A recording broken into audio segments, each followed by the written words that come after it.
Que j'ai touché à la magie, j'ai touché à la sorcellerie, je suis franc-maçon. Je vais vous expliquer comment tout ceci est arrivé.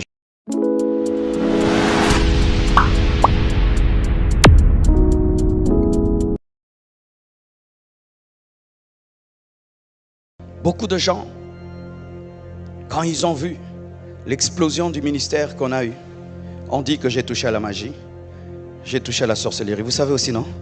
On ne vous dit pas ça? Oui, on a dit que j'ai touché à la magie, je suis franc-maçon. Je vais vous expliquer comment tout ceci est arrivé. Je peux te dire, voici comment toutes ces choses sont arrivées. Un jour, je suis allé à Paris. Et je devais décider de commencer des églises compassion. J'entends la voix de Dieu qui me dit, ce n'est pas le moment. Tu n'ouvres pas des églises compassion. Pendant un temps, tu vas travailler pour les autres églises. Et au temps de Dieu, en mon temps, tu le feras. Je reçois la révélation seule, à l'instant, un prophète. Les gens disent que je ne crois pas au prophète. Moi, je crois au prophète, mais au vrai prophète. Si tu es faux, je ne te croirai pas. Moi, les prophètes au numéro de téléphone, oh, ton père s'appelle... Je ne crois pas à ça. Le Saint-Esprit, ça va me dire mes chaussures. Tu veux m'acheter des chaussures ou comment? Mais je crois au vrai prophète. Si tu es vrai prophète, je crois en toi. Mais si tu es des prophètes des détails inutiles, je ne crois pas à toi. Ça, c'est la blague. Amen. Hein? Alors, le prophète, je suis à la maison. Dans ma chambre, Dieu m'interdit de commencer des églises. Le prophète qui est en Italie m'appelle à l'instant. Il me dit, Dieu m'a dit que tu ne commences pas des églises, ce n'est pas le moment. Tu dois travailler pour les autres églises. Les mêmes mots, la même phrase. J'ai dit, waouh! J'ai dit, prophète, tu es prophète. J'appelle mon équipe, j'ai dit, on ne commence pas les églises. Tout le monde était prêt, on a arrêté. Et on a commencé à travailler pour les autres. Et puis un jour, je vois une vision. Je vois l'atomium. L'atomium, vous connaissez l'atomium? Cette statue-là qui est à Bruxelles, qui a des formes comme ça. Je vois cette statue qui remplit la terre. Et puis Dieu me dit, ton ministère va commencer sur le plan international à Bruxelles et puis il va se répandre sur toute la terre. Et voilà que je suis ici. Alors,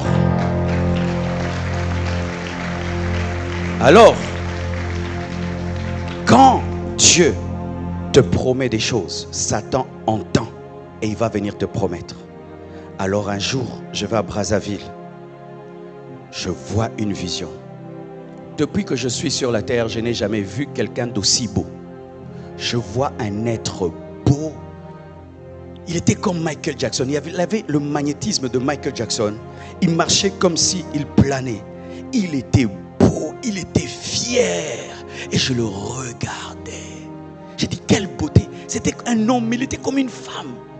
Et il venait, et derrière lui, il y avait une foule, une très grande foule. Tout le monde l'admirait, et la foule le suivait. Et je l'ai vu s'approcher, et j'étais ébloui, j'étais comme séduit. Et puis l'esprit m'a dit, Marcelo, c'est Lucifer. J'ai dit, oh, beau comme ça. Le make-up a commencé par Satan. Il se déguise en ange de lumière parce qu'il a beaucoup de boutons.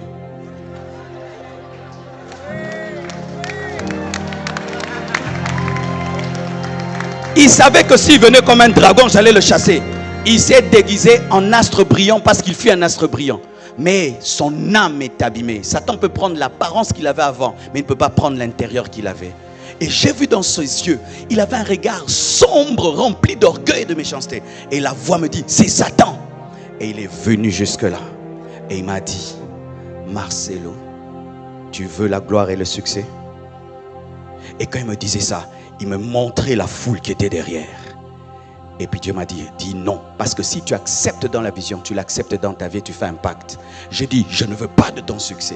Satan est orgueilleux. Toi qui es orgueilleux, tu es vraiment son enfant. Il m'a regardé et puis il m'a dédaigné.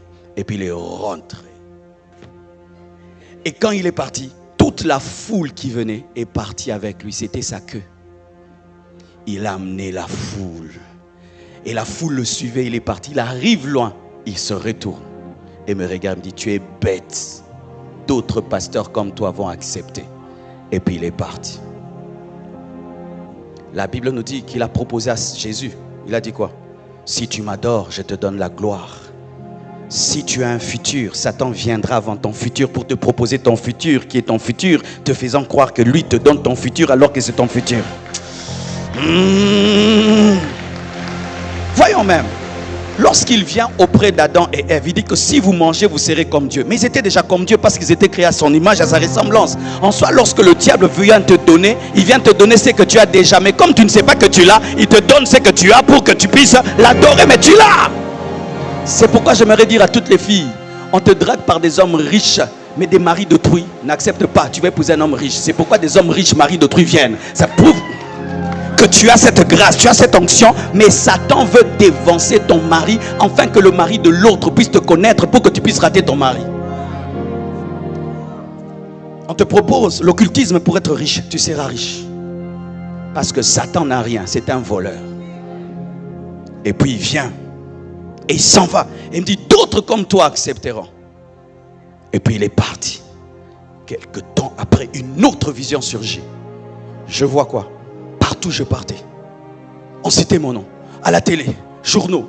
Ce temps-là, je n'étais pas trop sur Internet. Et puis j'ai dit, Dieu, c'est comme si j'ai accepté. Le succès est là.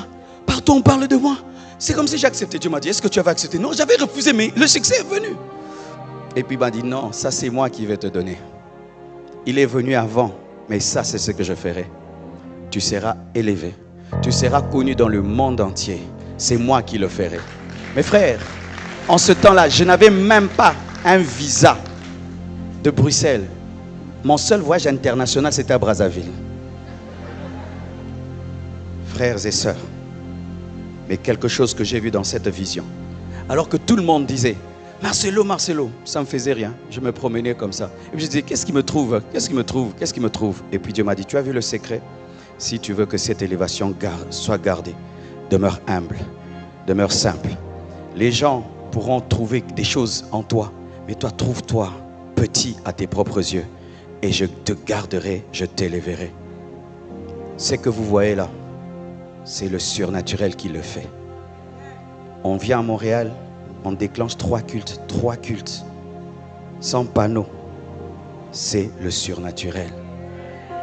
Vous n'avez pas besoin de magie, vous n'avez pas besoin de Satan, vous avez besoin de Dieu. Écoutez-les, obéissez, attendez, il le fera. Et lorsqu'il se révèle à toi, tu dois pratiquer tout ce qu'il t'a montré. Le jour que je vais m'enfler, toutes ces choses vont disparaître. C'est pourquoi tu peux me trouver extraordinaire, mais moi je me trouve très petit à mes propres yeux.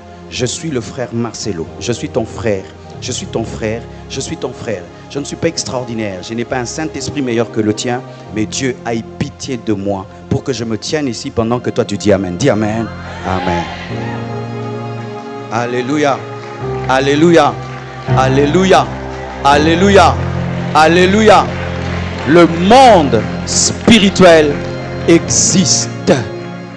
C'est pourquoi le matin, ne quitte jamais ta maison sans prier. Vous savez que les occultistes sont plus sérieux que nous. Ne mange jamais sans prier. Ne dors jamais sans prier. Je termine même là. Je peux terminer là? Non, oui. Oui, j'ai fait 3 cultes. Un jour, j'ai dormi sans prier. Tu es déçu? Je suis un homme, moi aussi je dors. Un jour, quelqu'un m'appelle au téléphone, vers 2h, 3h. Allô, pasteur? Et puis je réponds avec une voix vraiment fatiguée. Allô, pasteur, c'est quoi, tu dors? Oui, moi aussi je dors. Oh, toi aussi tu dors? Oui, je ronfle même. Ah! Moi je crois que la nuit quand nous on dort, toi tu veilles sur nos âmes. J'ai dit non, Jésus veille sur vos âmes. Moi je ronfle, parce que je dois avoir la force de prêcher demain. Comment je vais veiller sur vos âmes? Et alors ce jour-là, mes frères, j'étais fatigué. J'ai dit, je prierai après. Et puis, pouf, j'étais emporté. Je n'ai pas prié. Quand je dors, j'entends ma fille crier. Chifra, viens. Papa, j'ai vu. Et puis, une autre fille qui dormait dans la maison. J'ai vu. Les 2 enfants ont eu la même vision. J'ai dit, c'est quoi? Et puis, je prie. Et puis, je dors. Et voici ce que j'ai vu. J'ai vu que j'avais dormi, mais j'avais dormi dehors. Dans la pelouse, dans le jardin. Et les gens passaient autour de moi pendant que je dormais. Je sursaute, j'ai dit, oh, qu'est-ce que je fais là? Et j'ai dormi dehors. Et puis j'ai prié. Et puis j'ai vu comme un mur, mais c'était en fer qui commençait à entourer la maison. Boum, ça s'est fermé. Et puis Dieu me dit, avant de dormir, n'est-ce pas que vous vérifiez la porte? Mais pourquoi avant de dormir, vous ne vérifiez pas la porte spirituelle? Avant de dormir, vous dites, est-ce que les fenêtres sont fermées, les portes sont fermées? Mais est-ce que spirituellement vous fermez? Alors j'ai appris à fermer spirituellement. Quand je veux dormir, je dis, Père, je ferme, je ferme, je ferme. Maintenant, je ferme même le quartier. Je suis chef du quartier. Hein?